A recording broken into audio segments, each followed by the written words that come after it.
Proverbs 21. What we are doing in Proverbs 21, I want you guys to remember the illustration that I gave last week. Last week, I used the illustration of sailing. And again, I don't know if any of you guys have ever done sailing before. But if you've done sailing, sometimes you know that you're on track, and then suddenly you realize as you get closer and closer to where you're supposed to be, you've gotten off track a little bit. So you tweak the sails, and obviously when you're going into the wind, there's only so much you can do, which means you might have to kind of completely turn and do some fancy shenanigans. And I used that illustration of my test that I had when I was on a sailing class. And literally we had to sail to that point, and I got stuck in a sandbar, and everything just went wrong. And eventually I had to just kind of give up, turn all the way around, try again, and I made it work, but it was an absolute mess. I think that's what Proverbs is for us. I think Proverbs is one of those things that you hear the same lesson over and over and over again, and just kind of like what we've been walking through with Psalms, what we've been walking through with Mark, you're going to hear the same illustration over and over. I've told you this when I was teaching Sunday school back in New Hampshire. I was teaching through Ecclesiastes. And if we know anything about Solomon was filthy rich. And so Solomon had a lot of money. He knew the pleasures that money brought. He knew the griefs that money brought. And it was funny because I was just walking through the text. Literally, this is the next verse that we're supposed to go over. This is the next section we're supposed to go over. And I kept coming back to the same topic of money like 4 or 5 different times. And I was like, are you kidding? Like, seriously, like why? Like, I feel like I have preached this same lesson over and over. And so as we go through Proverbs, like, you may feel that where you're like, I feel like you've already taught this before. But I want you to remember that other part of that illustration, which was I had an hour-long drive. And I'm driving in the highway, and I'm just letting my mind wander because I had nothing better to do as I drove. And I was thinking about, like, what would satisfy me? Like, what would be like the perfect life? And I started thinking through, like, oh, if I just had like unlimited money, I could do this and this and this. And it was just funny to me because it was one of those situations that I had just preached like 4 or 5 times. That if you're finding your satisfaction in money, it will never satisfy. Like, it's not wrong to enjoy, it's not wrong to have, it's not wrong to make money, none of that's wrong. But if you're looking for your satisfaction in it, Solomon just finished saying, I had houses, I had servants, I had orchards and fountains and all of this stuff. And he's going through all of this going, and none of it really brought satisfaction. And it was funny because years later, I sat next to a woman on a plane, and she was, she had like this $1 million house, and but she's sitting there talking to me about how her marriage is falling apart, her business isn't doing well, and she's just going on about basically how all the stuff she had pursued after didn't bring any satisfaction. She's like, it brings like 6 months of like, woohoo. And then it's like, what's the next high? What's the next thing I have to chase after? And it was just so funny to me because, again, what do I find myself still sometimes being tricked into doing? You'll feel happier if you just had a little bit more. Or if this thing was taken away, it would be good. And that's what Proverbs is doing, is Proverbs just keeps coming back to the same topic and saying, have you learned it yet? Have you grasped it yet? And I watch even, people who are dear to me, who some of them go to the church or other churches, and I watch and I see what they sacrifice spiritual things for. What they basically say, I'd rather choose this than the spiritual. And there's only so much I can say into their life. And I'm like, I just hope you know what you're doing. Sometimes they just have to learn the hard way.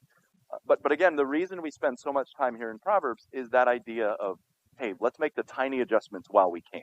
Let's make the tiny adjustments here on the front end, so that way when you get to the end of that track, you're not way, way off course and then you got the devastation that comes with it. So what we've done is we've laid out in Proverbs 21, we've laid out a few things. Lauren, is that good with the glare? Okay. So we've laid out a few things, and really it comes down to the first one we talked about is God's sovereignty. Okay? And I figured we've sufficiently addressed that topic. But I want to put that right up at the start, because this idea of God being sovereign is going to be that idea of who am I yielding to? Who am I submitting to? Who am I listening to? And you guys, I mean, really, if you think about it, you don't answer to me. You don't. You answer to God.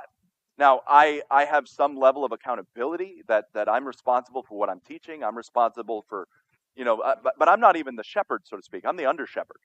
I'm not your boss, but I do watch for your souls and I care, but you don't answer to me. And so that level of accountability and that sovereignty, we need to have that relationship with God that we say, even if I don't have someone on this earth that's going to follow up, I know God will. And I know God is going to pay attention to these things.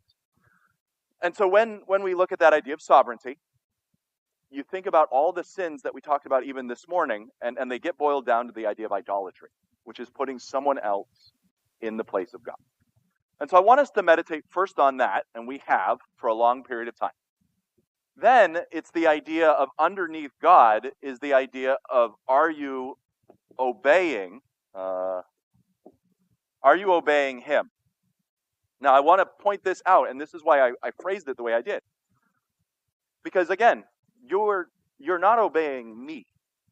You're obeying God, and I am trying my best to explain to you what God expects. And that's why the Bereans, what were the Bereans? The Bereans, they received the word as if it was from God. And so when I stand here and I preach the word to you guys, I am, as much as I'm able to, I am trying to present exactly what God says.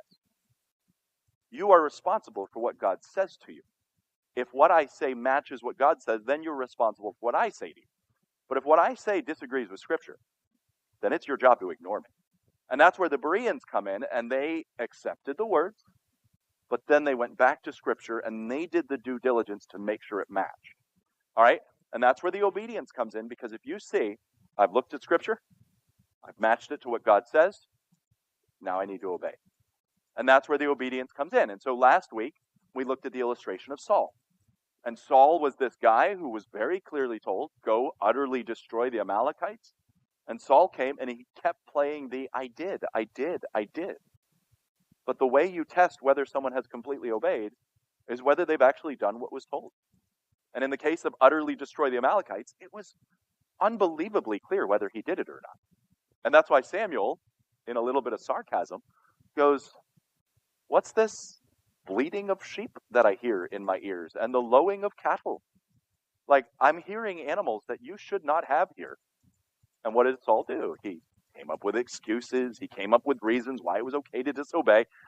And he did say, he's like, I have utterly destroyed, except for. And if you have to say, I have completely obeyed, and then you insert the word but, that's not obedience.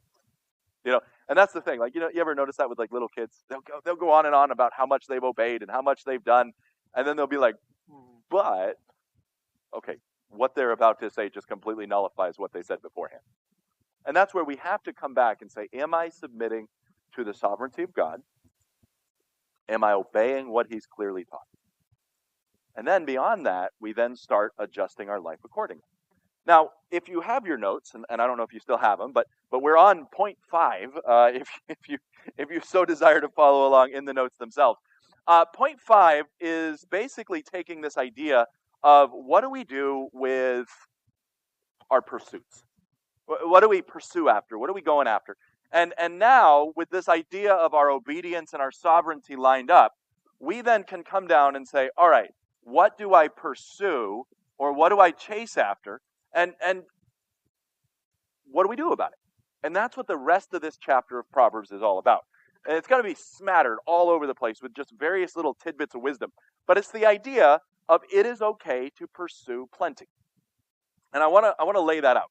So let's just kind of start off with some basics. It's not wrong to pursue plenty. Look at Proverbs 21. All right, so you're there, Proverbs 21. It starts off and it says this. Let's leave off where we were, verse 4. High look, a proud heart, the plowing of the wicked is sin. That's where we went last week. But look at verse 5. It says, the thoughts of the diligent tend only to plenteousness. And so what is this? It's the idea of a righteous man, a godly man, is going to be someone who pursues more. He's going to pursue plenteousness. but he's not just doing it for selfish reasons. And he's not willing to do it at any cost. But he's diligent. The Bible says that a diligent soul shall be made fat, which means he'll have abundance.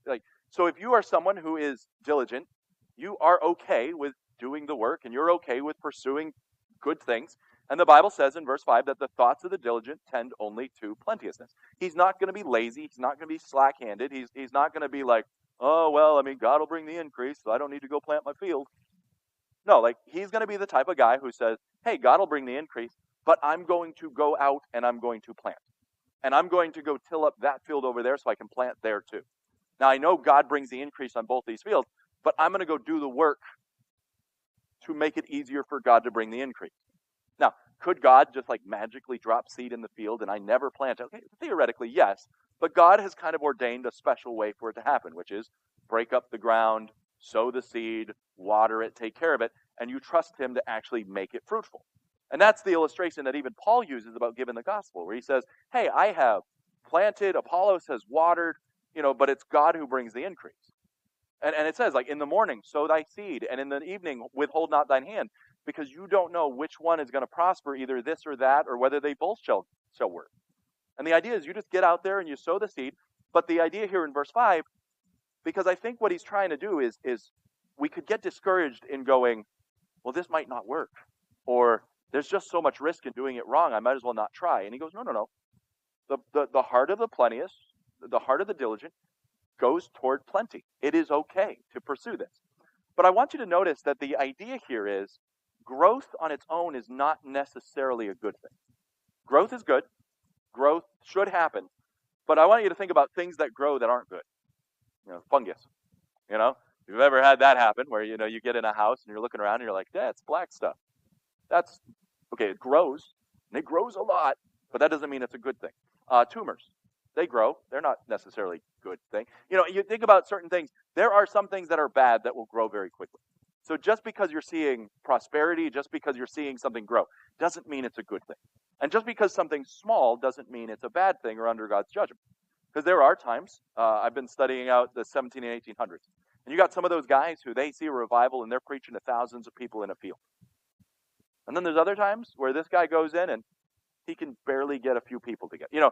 And there's just times where God's like, I'm just going to open up that door and the floodgates are going to open and you're going to see great revival. And then there's times where, literally, they're like, yeah, the only thing they were feeling was the seat they were sitting on. And that was one of the quotes made about one of these revivals where they were like, this guy came in, a great preacher, and he preached, and it was like, yeah, only thing they felt was the seat they were sitting on. This other guy, he's in the field, and people are breaking down emotionally just at his preaching. We don't know. God works in weird ways, and so just because it's big, just because it's small, that's no judgment on whether or not it's successful. But I want you to notice there that the thoughts of the diligent, it is okay to pursue plenty. It is okay to go after that. But I want you to notice the warnings that are built into this. So what we're doing is we're looking at this idea and we're saying, what do I pursue? It is okay to pursue plenty. So this next year, you're going to see that we focus on getting the gospel out. We're going to focus on evangelizing our neighborhoods and things like that. We may see absolutely no fruit of it. We might. We talked about mail-outs and other things we've done through the years and seen absolutely no results from it. That's not our call. That's not our business to decide. But what we do is we're faithful, we get the seed out there, and we let God stir the pot and make the decisions he's going to make. But it's our job to get it out there. But I want you to notice that as you look here, so it says the thoughts of the diligent tend only to plentiness. So you're aiming for that goal, but look at it. The next half is, but of everyone that is hasty, only to want. And so the idea is the thoughtful man, the diligent man, he's going to take some time. He's going to do this carefully. He's going to do the work. But there's those get-rich-quick people who are going to be out there going, I'm just going to do this. And there's no plan. There's no strategy. And what happens? They end up in want. And so I want you to see that little contrast. But then the next warning is in verse 6. Look at the next warning. It says this, the getting of treasure by a lying tongue. And so here we see, what am I pursuing? This guy's pursuing plenty. Now, we saw the first illustration. You got a guy who pursues plenty and he's willing to do the hard work. That's good. Then we see the guy who's just kind of hasty and just kind of rushing through things. He's trying to get plenty, but he's not willing to do any of the work involved. So the Bible says he's actually going to suffer want for it. But then you got this next guy who he's actually doing a little bit of planning, but he's more of the wheeler-dealer type. He's more the conniver. He's more of the, I'm willing to say anything to get ahead type. And look what it says, the getting of treasure by a lying tongue. What is it? It's a vanity tossed to and fro of them that seek death. So it's like you're being caught in the storm. I use that illustration of you set your sails and you're now trapped on the sandbar and you're getting blown all over the place. That's what it's like to make your wealth by lying tongue. By a lying tongue, it basically means you're trapped, you're stuck, and now you're setting yourself up for failure. But again, you were pursuing plenty. I thought that was a good thing. Well, it is, if done in light of the sovereignty of God and in obedience to Him. And so that, again, now we keep going through Proverbs. Look at this. It says, the robbery of the wicked shall destroy them. So here's the next thing. You think about again, what's a robber? A robber is someone who goes, I want the plenteousness of someone else. And so the robber is even that guy who's seeking after plenty. But what's he doing? He's taking someone else's stuff. And so he's looking at a bank and going, strategically speaking, there's a lot of wealth right there. Let's go right where the wealth is, and we're going to go rob that bank or rob that stagecoach, or we're going to do whatever. You think about the old cowboy stories where it's like, the wealth is being transferred from point A to point B. If I intercept it, saves me a lot of time. And that's this idea where it says the robbery of the wicked, what? It shall destroy them because they refuse to do judgment. But then it's also, if you look at that subtlety there, it's also building in a little bit of the corrupt type of judgment. It says because they refuse to do judgment. So not only is this robbery in the traditional sense, like I walked in and held the place up, but this is a little bit more of the robbery that comes when it says, I'm going to choose to be corrupt in my dealings, get a little kickback, a little bit of a bribe, a little bit of a, because you're looking at, they refuse to do judgment. I mean, think about it. What's one of the things we see with judges and other things? I mean, it goes all the way back in past. Solomon says, like Solomon's talking in Ecclesiastes, and he says, I looked around and where there should be judgment, I saw unrighteousness. And that's a vanity to me. That's a frustration. And this is a king looking at some of his own judges and going, you guys are showing respect of persons in your judgment. That's wicked. And so the very people who should be just and righteous in their dealings, they are actually corrupted. They're corruptly respecting this guy and going, we're on the same team. I'm going to let you off. But I want a little bit of a kickback here. And again, we see that. Sometimes we don't see it. Sometimes we just kind of know it happens and we don't even know the extent of it. But that's where the Bible is saying, hey, you know what? God sees it. God will judge it. So you have to just wait and don't you dare do it yourself. And again, that's where a lot of our Bible studies are all coming together, because you see this in Psalms, you see this in Proverbs, you see this in Jesus. Think about the stuff that Jesus went through in his final days. All the corrupt dealing, all the corrupt judgment, all of the twisted way that those court cases went to get Jesus put to death. And it was the respect of this person, and it was fear of that guy. And so here you've got a politician like Pilate who stands up and goes, I find no fault in this man. But what? Because he fears the people? Because he doesn't want another riot on his hands? Because you're not a friend of Caesar's. Oh, okay, well, I don't want to be thought as like unloyal here. And what is he? He's looking out for himself, and he corrupts judgment. And we see that with Christ. And Christ can turn that to his own ends. Obviously, he did. But that's where we come back and we say, hey, God is ultimately sovereign. God sees it. I got to be obedient to him. And as I pursue that plenty, I make sure I do it God's way. Now, look at the next few verses here. So we've seen the idea of theft. We've seen the idea of lying. We've seen the idea of corrupting judgment or robbing. Look at verse 8. The way of man is froward and strange, but as for the pure, his work is right. And then it gets verse 9, which that'll be a whole separate study on its own. It is better to dwell in the corner of a housetop than with a brawling woman in a wide house. And so, again, we understand Proverbs is one of those things that there's like little proverbial statements that are thrown in there. They have some purchase, but like I said, we'll spend some time dealing with that one. But I want you to see, as you keep going through the rest of these verses, verse 10, the soul of the wicked desireth evil. His neighbor findeth no favor in his eyes. When a scorner is punished, the simple is made wise. And when the wise is instructed, he receiveth knowledge. And so there's a level of correction that we see and how the different people respond to correction. But again, remember, Proverbs is not totally a narrative. But I want to look at some of these other verses that play into what we're discussing tonight. Look at verse 12. The righteous man wisely considereth the house of the wicked. And so as you're pursuing that plenteousness, you're going to examine the house of those who've gone before you. Again, if you've ever spent any time reading anyone's books, you're learning from their wisdom, and you're saying, I'm going to do it their way, or I'm going to take the lesson and not do it their way. Okay, I remember when I was a little kid, my mom, she told me, we lived on a dirt road, and you go up the driveway, and we used to have to bring our trash cans out to the end of the road. And I remember my mom telling me specifically, you need to put your shoes on. I was like, Mom, I'm fine. I don't need to put my shoes on. And she's like, you need to put your shoes on because you don't know what's in that sand. Be careful. And I ignored her, and I walked all the way down that driveway, and I dropped my trash cans at the end of the driveway. Again, pretty solid dirt all the way down the driveway. But as you get to where it meets the road, it was kind of loose sand. And somehow there had been a shard of broken glass that had landed in that loose sand. Now again, you think back and you go, what are the chances that there was a shard of loose glass there? We lived on an old dirt road. Come on. And I don't know if my mom knew there had been loose glass or if she was just mom and insightful, but she told me, do not walk down that driveway barefoot. I ignored her. And I walked up that driveway, dropping the trash cans off, and guess what I stepped on? Big old chunk of glass. And guess what I got in my foot that I still have to this day? A big old scar. Because I chose to ignore my mom. And it was funny because right after that, we went to a fair, and she was like, hey, you need to bring your jacket. And suddenly I'm thinking back to, I just stepped on broken glass. I better start listening to my mom because she knows things.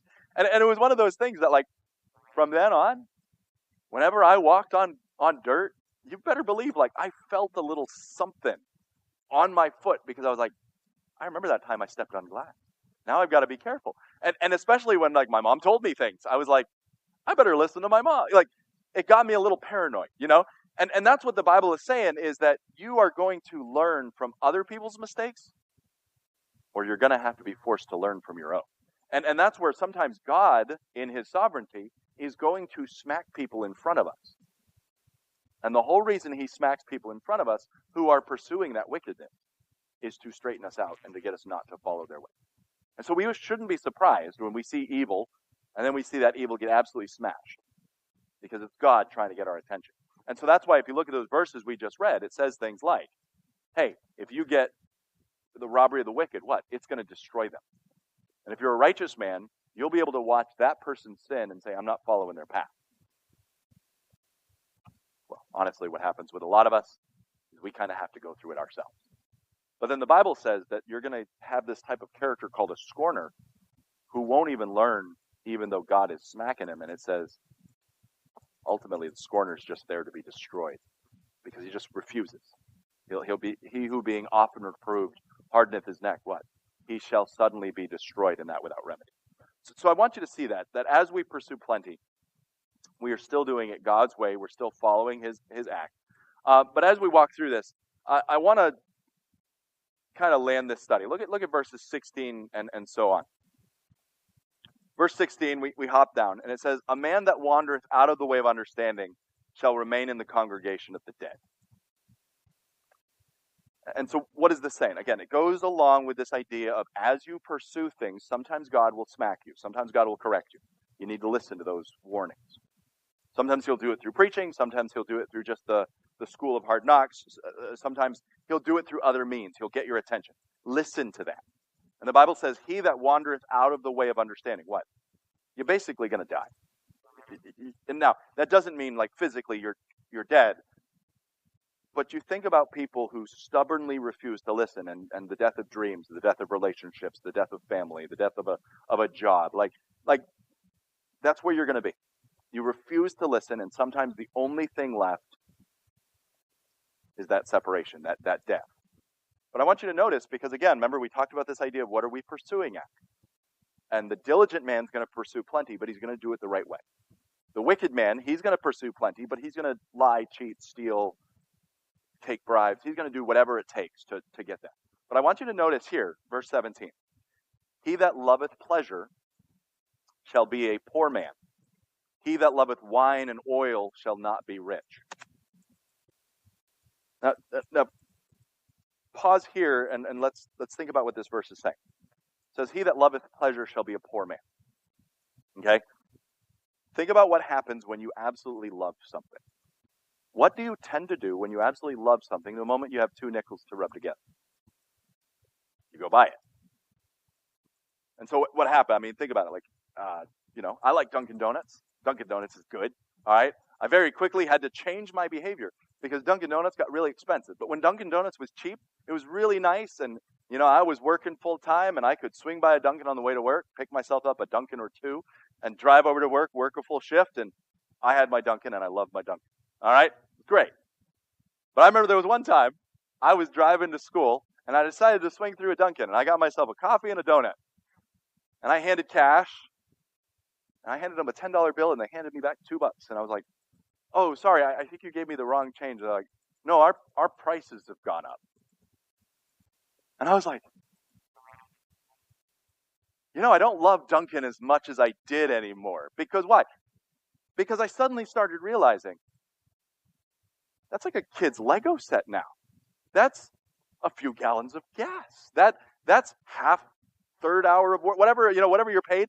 That's how much I just spent on that little coffee. And so guess what? I suddenly started realizing I have spent a lot of money on something as silly as coffee. And that's what the Bible's doing here, is it's saying if you have money and you immediately spend all your money on the pleasures of life, you're going to be poor. And that's what this is. That's what he's talking about where he says, he that loveth wine and oil. Those are the luxury items. Those are the pleasurable items. That's what they were back then. And so if you can imagine the moment you saved up $100 and you're like, I could go buy $100 worth of wine and oil. You have no money to save. You're going to get taken advantage of. Like, that's this idea. And so wisdom, what Solomon is trying to tell them here is, if you want to have money, don't love the pleasures. Don't love the luxury. Because you'll never be satisfied by them. But if you love them, immediately, whenever you get money, you're just going to go spend it on that. And that's what he's trying to say. He says, he that loveth pleasure, what? Shall be a poor man. Now, I can't remember exactly when this book was written. I think it was the early 1900s. It was a parable. It was called The Richest Man in Babylon. And it's a parable that the guy wrote. And what the parable is all about, and it's written as if it's telling the actual history of this really rich, like, mega trade empire. And the supposed guy in the story is the richest man in Babylon. And they come to him and they're like, so what's your secret? How did you become rich? And he tells all the ways that he totally blew it when it came to saving. So he spent his money the moment he wanted that pleasure, he wanted that rare item, he went and spent it. And he had never had anything to save. And so he had to change that lifestyle. And then he made some bad deals. The businessman came and said, I'm going to this foreign town and I'm going to buy these rubies and invest with me. And he got totally taken advantage of and lost his whole fortune. And so the whole parable tells the story. And ultimately what this guy had to decide to do is he said, you know what? I need to set aside a little bit to save all the time. And so let's say I make $1,000 a week. I need to save $200. I'm going to set aside $200 as if it's not even there, and I'm going to live on $800. And so the whole book is just kind of laying that out to say, listen, you're going to want to spend that $200. You're like an octopus living and growing in its cage and getting as big as the cage will allow. No. You've got to pretend you don't have that extra $200. You live on the $800. And it was just that idea. And it was funny because right after I read that, I started studying this out. And you look at what this verse is saying. It's that same idea. It says if you're someone who the moment you get $1, you need to go spend $1. Oh, but it's just a coffee. It's just a book. It's just another, and that's my struggle. I love books. And so I'm like, it's just $30. Okay, but it's just $30 and $30 and $30 and $30. And I know this sounds simple, but look what Solomon is doing. Is he is bringing up this exact point to say, I know what happens when you love wine. I know what happens when you love oil. It's those luxury items. And you're going, it's just one time, just one coffee, just one fill in the blank. And he says, but what you're going to find out is you will continue to be poor and you'll continue to want more and it will not satisfy. And that's what he's trying to say here is, yes, you've sought plenty. You've sought these pleasures, but there comes a point you need to think about the future and say no. And that's what he's saying here. He says, he that loveth pleasure shall be a poor man. He that loveth wine and oil shall not be rich. And then look at verse 18 and so on. The wicked shall be ransomed for the righteous, the transgressor for the upright. And then again, verse 19, we'll come back to it. It's better to dwell in a wilderness than with a contention and angry woman. And what he's doing is he's just bringing up even the stressors of relationships and all the things that are going to be, think about it. It's a side note. But think about how many rich and powerful people are married to like the most gorgeous person you could ever imagine. And they're married to the most gorgeous person, and everybody envies them, and they're like, oh man, I wish I were. And then what happens within like a year or two? They get a divorce. They split up. They're fighting. They're squabbling with one another. And then you start finding out what it was like to actually live with that person. And you were like, oh, so you mean being pretty doesn't necessarily mean you're fun to live with. Gotcha. And I think that's what Solomon's getting at here. Is he's saying you've pursued these pleasures and you've pursued these relationships, and I'm just warning you that if you get in the wrong ones, just be careful what you pursue. Because again, you're going to get into a situation where they're gorgeous. Okay, but I'm just telling you, if you live with a contentious woman, you might have the glorious house, all the riches you can imagine. I'm just telling you, you'd rather live in a shed. And again, he's not saying like, well, then just go get a divorce. No, but he's saying just be very, very careful what type of things you enter into. This goes with business dealings, relationships, your job. And that's why he's trying to warn us, because what are you pursuing? And are you pursuing it in light of what we've already laid out?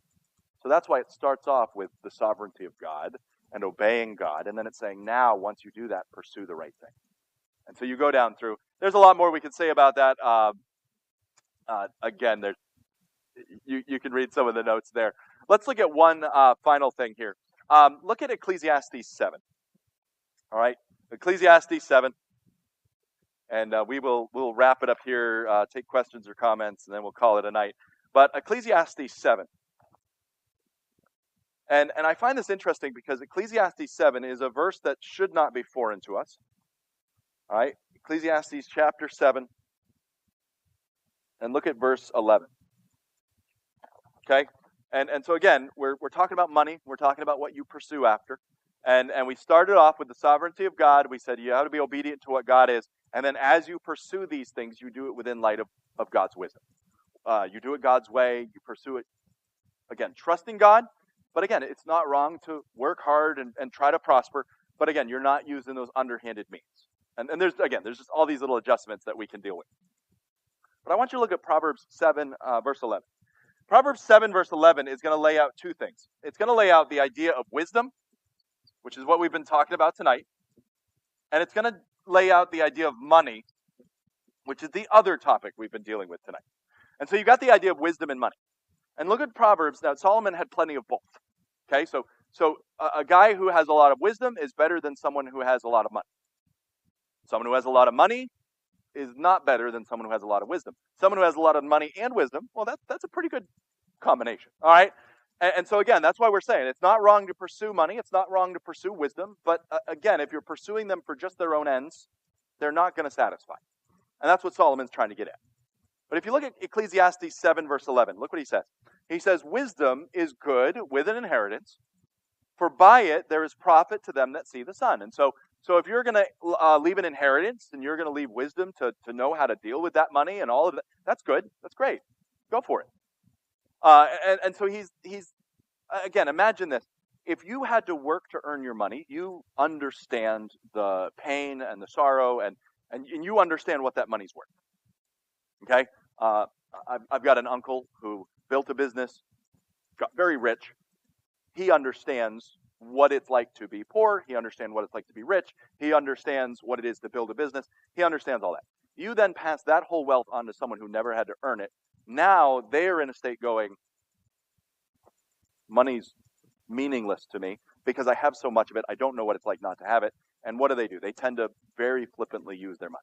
Okay, that's why again, Proverbs is saying if you're a lover of the pleasures of things, you're going to be poor. We see this with people who win the megabucks. They win $1 billion, and really quick, they're right back in the poorhouse because they don't know what they're doing with it. And so what Ecclesiastes is saying is wisdom is good with an inheritance, for by it there's profit to them that see the sun. So you're laying down the wisdom and the inheritance to your next line so they understand what's coming.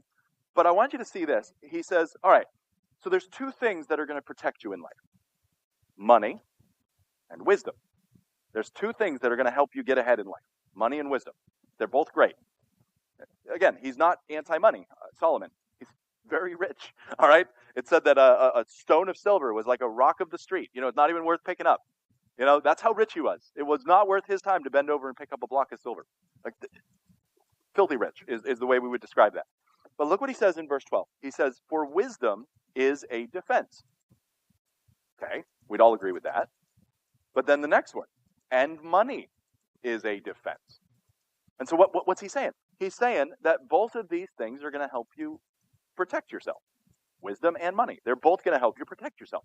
If you have absolutely no money and you have wisdom, it's going to really help you. You're going to be way better off than a fool. If you have a whole lot of money and no wisdom, you're still going to be a bit ahead because you have money. But look what he says that wisdom provides that money doesn't. He says, but the excellency of knowledge is that wisdom giveth life to those that have it. And so, yes, like money is going to help protect you. Money is going to help kind of get you ahead.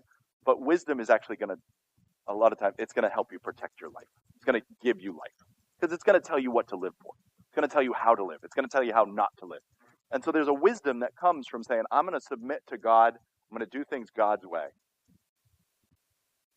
And if that costs me a bit of money, I would rather have the wisdom that comes from that than the money that comes from altar. Now, if I can have both, great. Let's go for it. All right. But I want you to see that. And again, look at verse 13, because verse 13 of Ecclesiastes 7 is going to then bring us all the way back up to where we started. And so there's a sequence to this wisdom. We submit to God's sovereignty. We live in light of the limits that he's put on us. And then we pursue what we can. And so I want you to notice that. He's just finished saying wisdom and money are great. Go ahead. It's the love of money that's the root of all evil. It's the love of pleasure that means you're going to be poor. It's not earning money. But look what he says in verse 13. Consider the work of God, for who can make straight that which he has made crooked? And so what you're doing is, again, think about the illustration at the start of Proverbs 21. It says, the heart of the king is in God's hand. Like rivers of water, he directeth it whithersoever he will. And so the illustration is, God has put a riverbank on each side, and the river flows down the middle of that riverbank. And God's basically saying, stay within these boundaries. And so that's the illustration, where if God then has that river turn this way, and then turn this way, and then turn this way, he's made it all nice and crooked. And it's saying, there are just some things, you enter that canyon, you're not going to be able to straighten out the flow of that river. That river is going to flow exactly through that canyon how God directed it. And so it's saying, you cannot make straight what God has made crooked. So be willing to live in light of the limits that God has put there. And so again, pursue in a godly way, but then live within the limits that God has put on you. So, and again, verse 14, in the day of prosperity, be joyful. In the day of adversity, consider, for God hath set one over against the other to the end that man shall find nothing after him. All these have I seen in the days of my vanity, that there is a just man that perisheth in his righteousness, and there is a wicked man that prolongeth his life in his wickedness. And so Solomon's saying, I've seen a guy live godly and die because of it. And I've seen a wicked man live wickedly and seemingly prosper because of it. Doesn't make sense. It doesn't make sense. And that's the whole point he's trying to say, is you live in light of what God has directed, and you leave it up to him to determine the rest. But that's not an excuse to be lazy, and that's not an excuse to be flippant. But you have to trust him at the end of the day. So, all right, so we have made it a good way through Proverbs 21, and we keep plugging away at it. Questions or comments tonight as we wrap up the Bible study? Mike?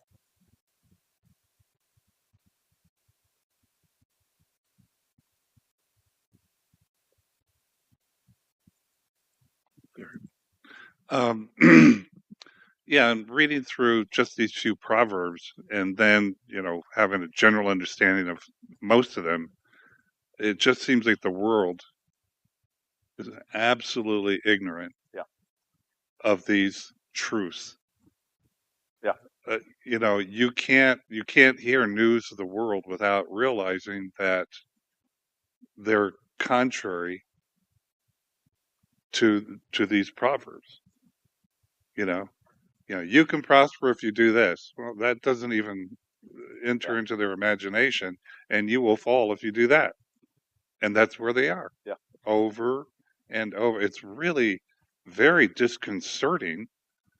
Uh, I'm not even convinced necessarily that the Christians in this world are following, that are being wise, Yeah. let's say, Yeah. seeking wisdom and seeking Yeah. prosperity. I agree. There's absolutely nothing wrong with that whatsoever. Yeah. We should, in fact, be seeking those things. Yeah. But with wisdom, and I don't see it. I'm not seeing it. Yeah. And that's why it needs to be taught, and it needs to be pushed, and it needs to be reinforced. Like, I don't think people like. I have heard very few sermons on like Ecclesiastes. Like, I have probably, I mean, it's not fair to say that I have preached more sermons on Ecclesiastes than I've heard, because people don't talk about it. But Ecclesiastes is one of those that it's so full of rich, practical wisdom. And I look at it and I go, man, if we learned this lesson, it would be so much better for us. But what do we, I mean, what do we see amongst even the young people? What do? They leave the church and they go off and they get the job, and it takes them out of church, and you're like, what are you doing? Well, I just need to get the extra money, then I'll come back to church. It's like, no, you won't. Yeah. You will not. And it will be the worst for you. Yeah. But they don't see that importance. And then they're like, God, why are you bringing this judgment in my life? And it's like, he didn't even have to. Like, you kind of brought it on yourself by the way you chose to live. Right. And yeah, no, I agree with you. I see it in the world. But yeah, I see it amongst other Christians.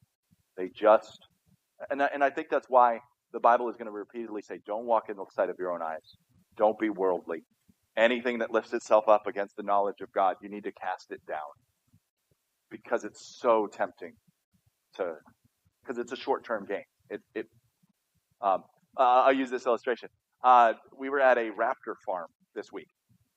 So they have eagles and hawks and all that.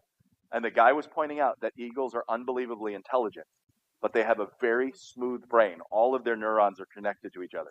And so for an eagle to work, it has to be rewarded immediately. Oh. And it recognizes that reward. And if you delay at all, it's going to get a false affirmation, and it's going to get trained in the completely wrong way. He said the reason humans are a little more complicated is because our neurons aren't all touching each other. And so sometimes we don't pick up on cause and effect like an eagle would. And again, don't be bird brain. But the idea is, like, I think for a lot of us, we don't receive that instant feedback.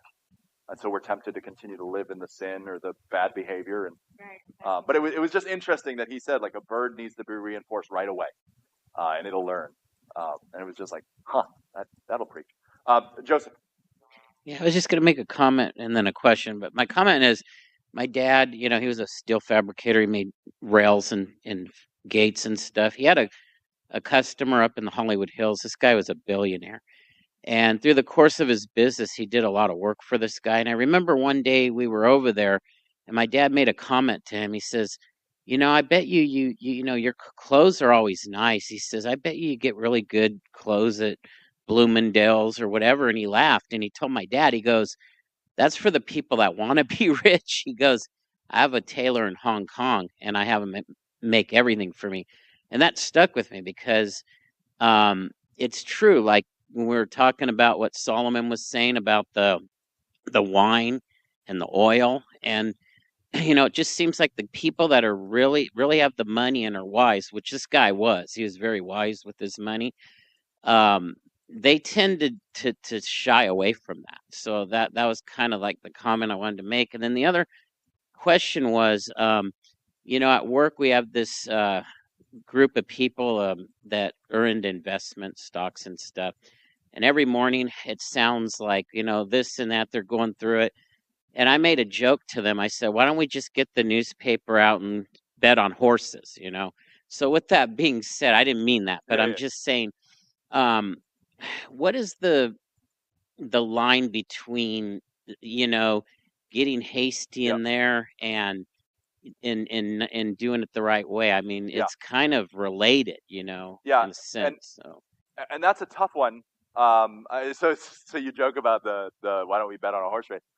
I think they said they took a bunch of monkeys and had a bunch of monkeys pick stocks at random, and they performed just as well as like a stock rep. I might be wrong on that illustration. I know Dave Hedger could probably correct me on that because he does some of that stuff for a living. But it is one of those things that guessing the market is never. You have to go long term. And so long term, the market's going to go up by about 11%. I think they say it's just the market will always rise. So I think there's some wisdom to that where and if you do any investment, they're going to tell you right off the bat, you need to stick with this long term. If you're going to be jumping in and out the moment it dips, you're going to lose a ton of money.